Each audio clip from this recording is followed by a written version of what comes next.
Je suis Mathilde d'Écosse, née en 1080, fille du roi Malcolm III d'Écosse et de la reine Marguerite d'Écosse.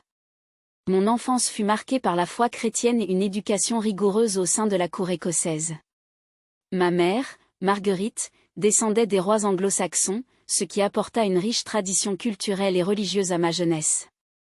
En 1100, alors âgé de 20 ans, j'épousai Henri Ier Beauclerc, roi d'Angleterre.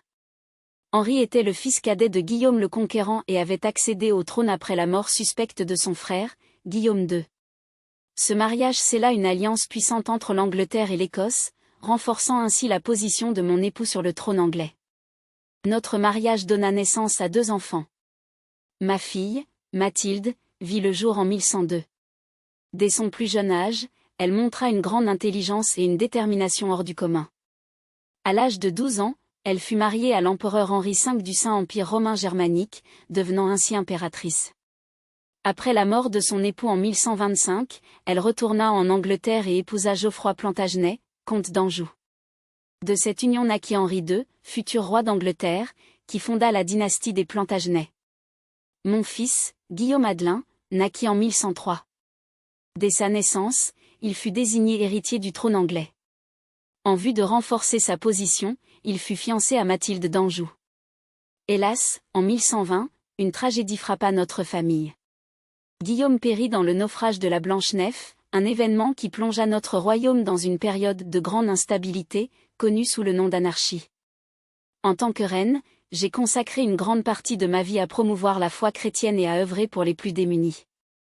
J'ai fondé plusieurs abbayes et monastères, notamment l'abbaye de Westminster, et j'ai soutenu de nombreuses œuvres de charité.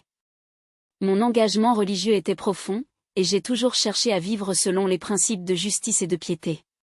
Mon mariage avec Henri ne fut pas seulement une union politique. Nous partagions un respect mutuel et travaillions ensemble à la gestion du royaume.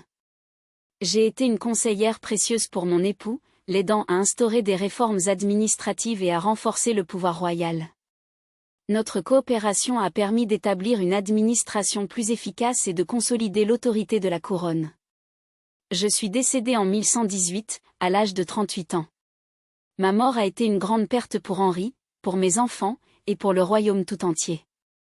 Mon héritage perdure à travers mes descendants, mais aussi à travers les institutions religieuses et caritatives que j'ai fondées. Mon rôle de médiatrice et de protectrice de la foi a laissé une empreinte durable dans l'histoire. Je suis Mathilde d'Écosse, reine d'Angleterre, mère de Mathilde et de Guillaume Adelin.